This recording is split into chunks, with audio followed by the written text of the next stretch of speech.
রিজার্ভের পতন ঠেকাতে ডলার ব্যয় কমানোর জন্য আমদানির গলা চেপে ধরেছিল বিগত সরকার। নিত্যপণ্য ও জ্বালানি ছাড়া নিয়ন্ত্রণ করা হয় অন্যান্য পণ্য আমদানি।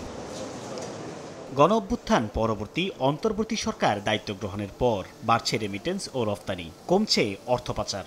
এতে রিজার্ভ তথা ডলারের মজুদ বাড়ায় প্রত্যাহার হয়েছে আমদানি নিয়ন্ত্রণ, বাড়ছে আমদানি ব্যয়। কেন্দ্রীয় ব্যাংক জানাচ্ছে ২০২৪-২৫ অর্থবছরে ব্যয় ছিল ৭,১১৪ কোটি ডলার, বছর ব্যবধানে যা প্রায় ১২.৫% বেশি। অন্যদিকে ঋণপত্র খুলতে ব্যয় হয়েছে ৭,০০৭ কোটি ডলার।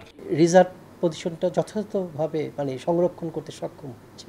আবার সরকারি বিভিন্ন মেগা প্রজেক্টে যেগুলো কিস্তি ছিল সেগুলো ব্যাংকগুলো পরিশোধ করছে এবং খেলাপি ওখানে কিন্তু আমরা খেলাপি হচ্ছে না।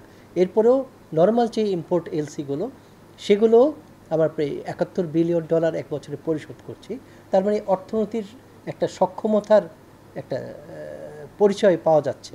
কেন্দ্রীয় ব্যাংক আরও জানাচ্ছে ১৪টি বিলাসী পণ্য ছাড়া বর্তমানে আমদানি নিয়ন্ত্রণ নেই। কমানো হয়েছে খোলা ঋণপত্রের বিপরীতে ব্যাংকে নগদ জমা দেওয়ার পরিমাণও। এই নীতিকে সমর্থন করে ব্যবসায়ীরা বলছেন, আমদানি বাড়লে অর্থনীতিতে চাঞ্চল্য বাড়ে। বিজনেসের যে টার্ন আউটটা হয় সেটাতে আমদানি বাড়লে আসলে সেটা আমাদের জন্য উপকারী হয়। তো ফলে যখন এক্সপোর্ট বাড়ে তো অবভিয়াসলি বাই ডিফল্ট আমদানিটা কিছুটা বেড়ে যাবে। ফলে আপনি যদি এক্সপোর্টের গ্রোথের সাথে আমদানির গ্রোথ মিলান এবং ওভারঅল যে একটা আটকানো একটা পরিস্থিতি ছিল সেটা থেকে যখন খুলছে, সবকিছু মিলে আমি স্বাভাবিকভাবেই দেখছি আমদানিটাকে আর কি। বাংলাদেশ ব্যাংক বলছে, সামষ্টিক অর্থনীতির সঠিক ব্যবস্থাপনার ফলে ব্যবহারযোগ্য রিজার্ভের পরিমাণ বেড়ে ২,০০০ কোটি ডলার হয়েছে। এতে গেল বছরের তুলনায় আমদানি ব্যয় বাড়লেও স্থিতিশীল আছে মুদ্রা বিনিময় হার। সাইফুল ইসলাম, সময় সংবাদ, ঢাকা।